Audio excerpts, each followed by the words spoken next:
All right, so again, um, thanks to the viewers or anybody who will be viewing, or even new viewers. Again, as you can see, this is my ancestry composition, right? You got the summary, you got the scientific details, and frequently asked questions. All right, so here, Suraj, right, is at 100%, which is 100% of me. You know, I can't be but 100% because I'm whole. And then, here, Sub-Saharan Africa, 76.3%, right? Then they go down the line, West African, which you are, what they find in your DNA, what they call the S&P, right? Which is your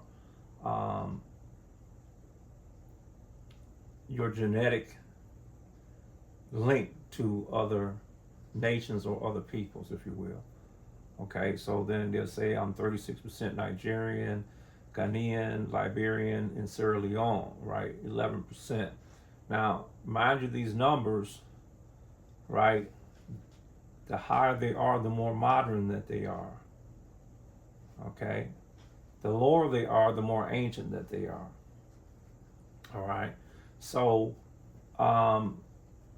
there's some, so West African, broadly West African, Congolese, which we know we get deeper and deeper in, Angolan, Congolese, Southern East African, broadly Sub-Saharan Africa. Broadly Sub-Saharan Africa, where Sub-Saharan Africa is right in this area right here, right? Mauritania, so on and so on, right? Now, then we go into what they call the European bloodline, right? 22%, right? They keep going down as as it is. And this would be a little older than this is older than all that up there, right? This is getting modern again, modern time now. And then we want to get into the East Asian and Indigenous American, right? Now, 6%, 0.6%, right?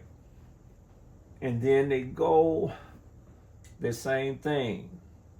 So same composition. Chinese, Southeast Asian, 0.6%. All right, so now what I will have to do is this right here. Let's go to the trace, right?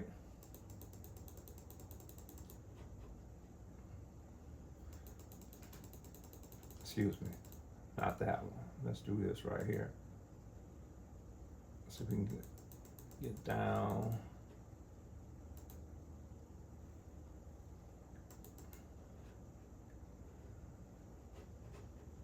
All right, we want to actually go back. That got a little bit messed up. That's not what I was actually looking for. We're going to go back to the ancestral composition again. And I want to go back down to this part here. All right.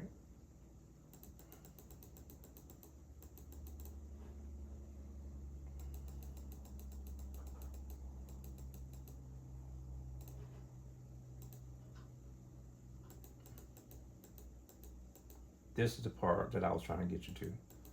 This part got messed up. All right. So, but this here is into the East Asian and Indigenous American. Okay. This is the part that I want people to see. Since we always have some people who claim to be Native American always saying that people who look like me are lying, that we're not who we say we are, right? Now, I didn't make this up. This is not my company. I did not say that I was East Asian and Indigenous American. uh, my blood says that. You know what I'm saying? So I cannot be something other than what my blood is. Then they tell you Central Asian, 0.2%, and this is the one that really locks it in right here, because you can't get any lower than this right here. You're not going to get much lower than this. I mean, because what, are you going to go back to zero, to nothing at all? But here it is. Broadly East Asian and Indigenous American, 0.1%. Okay? So, that's the lowest common denominator. That's the lowest I can get. These two numbers right here is the lowest I can get. Right? Now, is this Asia over here? Right? This is not Asia. These are the oldest known traits that I have in my genetics. These right here. And then they have a 4%, they have a 0.4% that's unassigned. That simply means they don't really know what it is. Their DNA is too old. They can't trace it. They don't have anything to mark it. However, at the time that they did this, they didn't have anything to go by to mark it. But there is a new scientific research and study that came out based on a brother from out of South Carolina by the name of Albert Perry. Albert Perry's Y chromosome answered this issue right here. The unassigned, should I say, the unassigned portion of your DNA. There is a wide range of human diversity in the world, and sometimes our algorithm is unable to match a region of your DNA to a specific population with confidence. Individuals whose ancestors came from multiple continents and who mixed many generations ago typically see more unassigned ancestry in their ancestry composition. Individuals whose ancestors came from just one continent, or individuals whose ancestors intermixed more recently, you hear that, more recently, typically see less unassigned ancestry. However, like I said, it is my opinion that, and I'm not a scientist, it is my opinion that Albert Perry, the topper site, answered this question when it comes to the male genealogy of the XY chromosome. All right, so enough with that. I can take this down, but again, I want to show. Well, I have to blow it up a little bit, see if that'll work. No, so it's not blowing up. So if we take,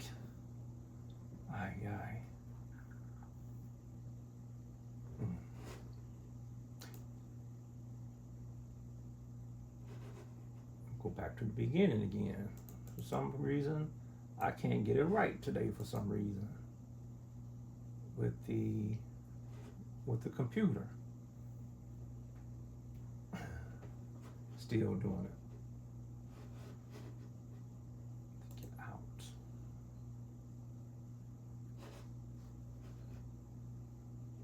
Let's go down, size it. That's too large. That's what the problem is.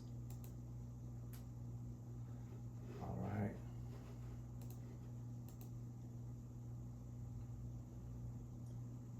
Coming back. Okay. So this is the part that I want y'all to see here. Okay, so if we had the a different map, and it's called the Perry rays, like we had the world map. Download, size it again. Okay, right in here, if you take, right here is like the Gulf of Mexico, right in here, right up in here. You got Texas, Florida, so on and so on. Now, if this was called Pangea at the time, what you got South America merging right into Central Africa. It would be more central right here, right? And then this part up here, the northern part, more North Africa, which is the sub-Saharan Africa territory, would be right in here, right up against Florida, the whole East Coast, right? And Mauritania would be right down in the territory of Texas and all that stuff like that, right? Separated by a small body of water. So all this in here in America, right? Florida, the South in here, South Carolina, North Carolina, Georgia, so on, and Florida, and coming all the way across. This is all considered to be where the sub-Saharan Africa, right? Notice that all this territory right here is it's a lot of desert in this territory right here. At one time, this right here was called the Egyptian Sea, or what they call the Arabian Sea. They calling it the Gulf of Mexico. Now they're trying to call it the Gulf of America, right? Depends on who we have in rulership. Now, this next one is my scientific dissenting opinion done by a geneticist. Okay, so Tyrone Lewis Cannon Bay, all right, Superconscious Minds, right? This is the scientific dissenting opinion by the geneticist, and as you can see, I'm going to scroll through because a lot of this is not really that important, right? Here we go. All of this is North America, or what they call the Americas, the Western Hemisphere. All of this is the Western Hemisphere. All this is the Americas, the several states of the United States, and all the adjoining islands. Now, right here, this is what we call South America. So you have the several states of the United States and adjoining islands. 1, 2, 3, and all the adjoining islands, right? Even right here below Florida. These are all adjoining islands. What they don't show you is right out here, off the Atlantic coast, the string of what they call the Gullah Islands. The Gullah Islands stretch all the way down into Florida and beyond, right? Which is part of this. You see this little piece right in here. These will also fall in the Gullah Islands, right? Now, of course, you see on here scientific dissenting opinion in support of Suraj-based status correction. Okay, indigenous peoples and individuals have the right not to be subject to forced assimilation or destruction of their culture. Okay, now this is the United Nations, but there's a greater one called Inter-America Rights of Indigenous Peoples, right? Which I would go with that one. All right. So let's find out. There's some words here that I feel that are important. You got jura sanguinis, nudo, jura civili, dirimi puissant. The right of blood and kindred cannot be destroyed by any civil law. All right, that means that you can't come over here and create some law and scratch me off the paper and say that I'm not who I am. All right, now, American. Now, a native of America originally applied to the Aboriginals or copper-colored races found here by the Europeans, but now applied to the descendants of Europeans born in America. You're European. You're still not American. You're still European. You're born here in America, but you're not American. All right. Aboriginal. I prefer the word original, but Aboriginal, adjective, Latin, from an originee, which is what I'm saying. From the original or the original, the beginning. Of or relating to the people who have been in a region from their earliest time, or relating to Aborigines, Aboriginal, active, objective, right? An original primitive inhabitant, the first settlers in a country called Aboriginals. Excuse me, the first settlers in a country are called Aboriginals, as the Celts in Europe and Indians in America. Now, we did not call ourselves Indians, right? It's Indus, right? Or Indigenese, Indus, right? Autochthon, one who raises or grows out of the earth.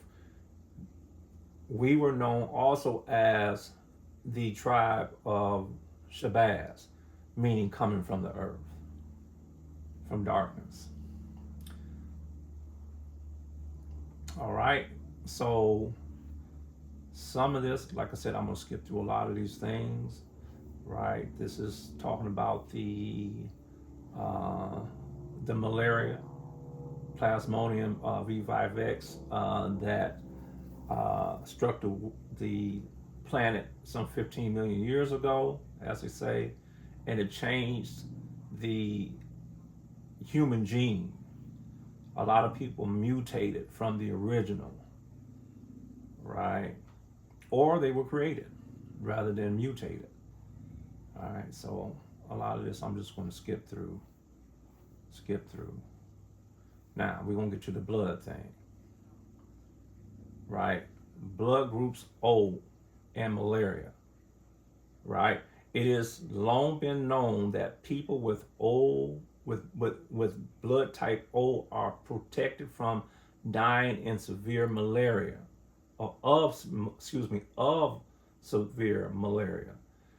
In a study published in Nature Medicine, a team of Scandinavian scientists explained the mechanism behind the protection that blood type O provides, and suggests that the selective pressure imposed by malaria may contribute to the variable global distribution of ABO blood groups in human population. All right, so we won't go through all that. They just let you know that O blood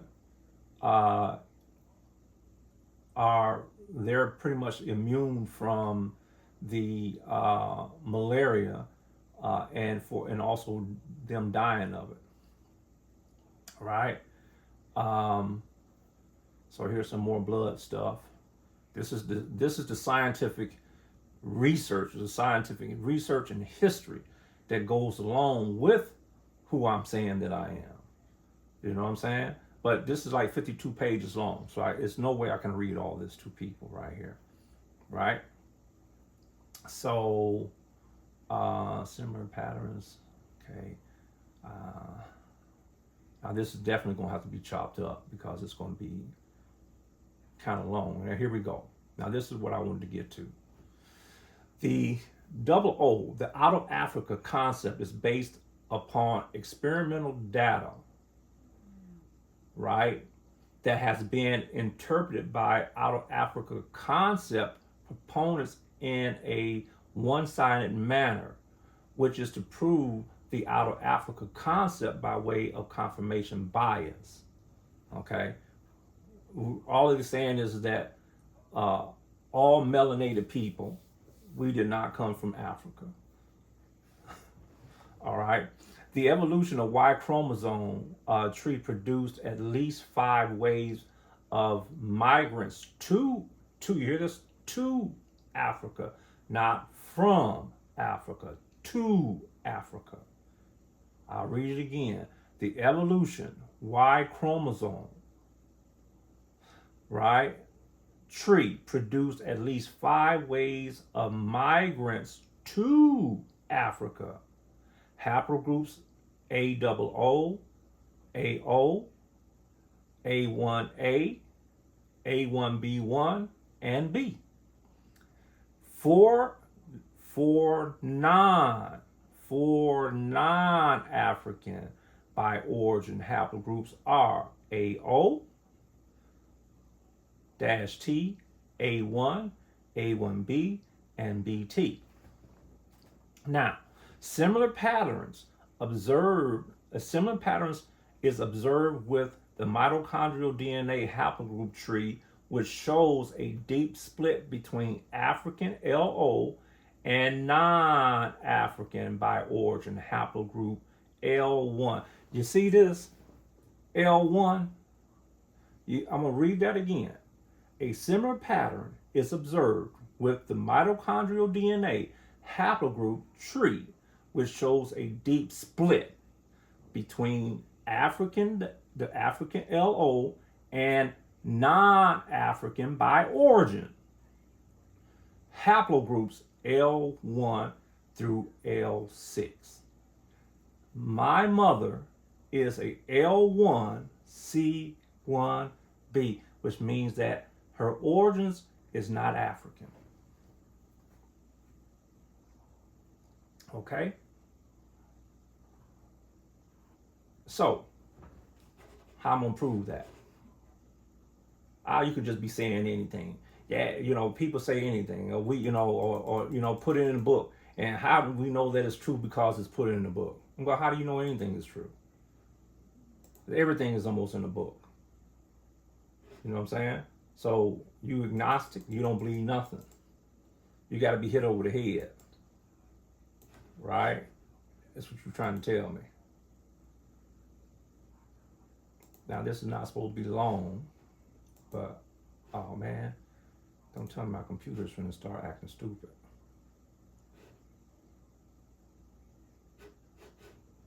All right.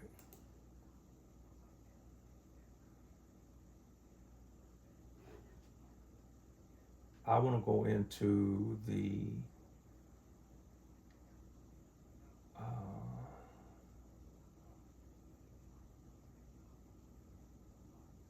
let me go into not the health traits.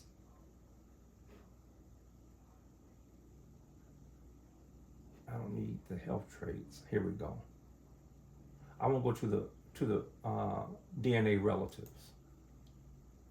We were just talking about L1c1b, a non-African origin. It's a non-African trait. L1s. I can just start right here. We can start off right here. Rakia McKinney is reported to be, according to, okay, well, now let's do this one. I like this one right here sometimes. See that last name here, Turner, which would be Tunica. And if we go back to the 1700s, the word would be Tunica. They took Tunica and turned it to Turner. Same people though, okay? But that's not the important thing that I want you guys to see. This is what I want you to see right here.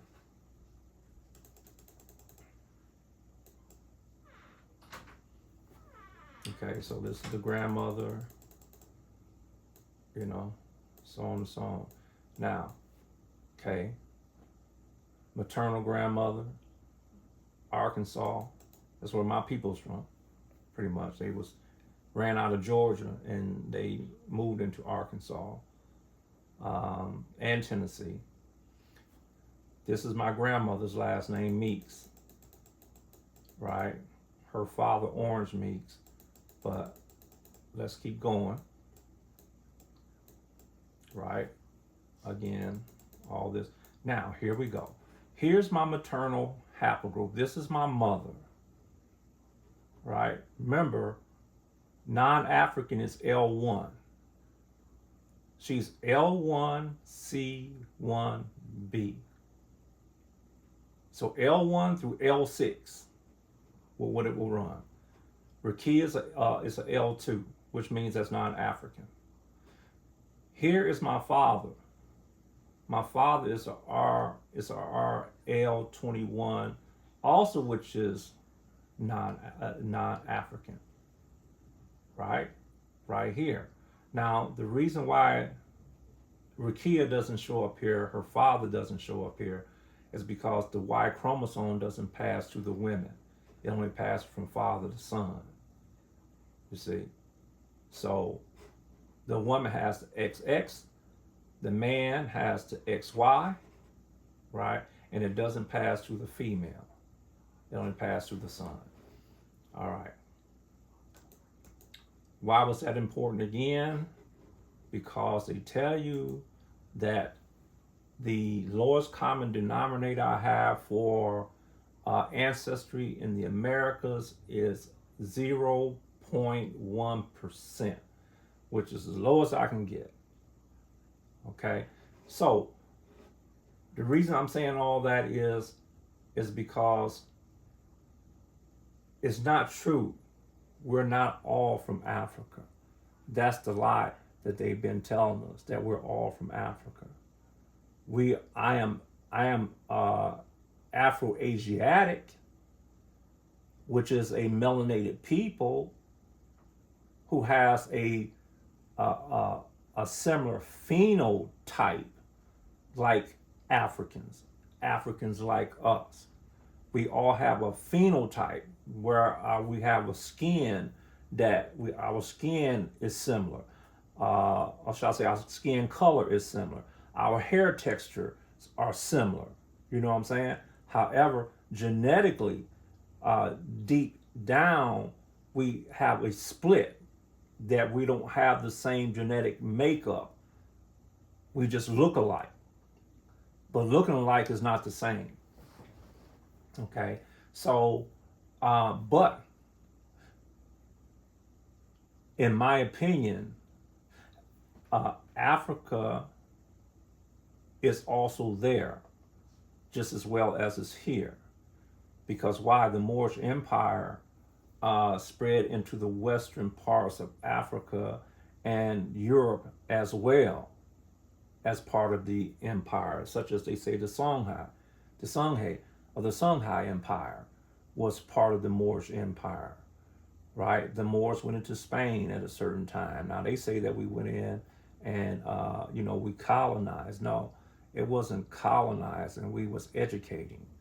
To educate, to lift somebody up and to bring up their society when they're living in abject poverty, and to raise them up is not colonization. Colonization, to come into a place to depopulize them and to destabilize their economy, that's colonization. That's what other nations did over here, right? So that is, I believe this is the number 2, or either the number, I have to go back and look, but I believe that this is the number 2 things that are not, things that they lied to us about. They've lied. So until you know your genetic history, you're going to still be lost, right? So there was a time I was wearing some feathers in a video, and I got all kind of kickback and moaning and groaning from people who claimed that I was lying, or that, he's no chief of ours, right? Which was not a claim that I made, right? I did not make a claim that I was the chief of a tribe. I am the chief of my family, of my clan. I have 2 sons. I have grandsons. I have granddaughters. I have a wife. I have, daughter-in-law. So that makes me the chief of my kind, or my kin, as you can say, my kinfolk, my kind folk, right? So that's why. I am a chief. That's why I can wear the feathers, because I'm the chief. And there's no chief above me in my family, right? Now, there may be other family members that are elders to me that are chief to me, but in my circle, I'm top dog. Okay, unless I'm out of here, then my eldest son would be top dog when it comes to that, and, and his mother if she's still around. But so I had to show these things, and I probably can show more because again, this is kind of like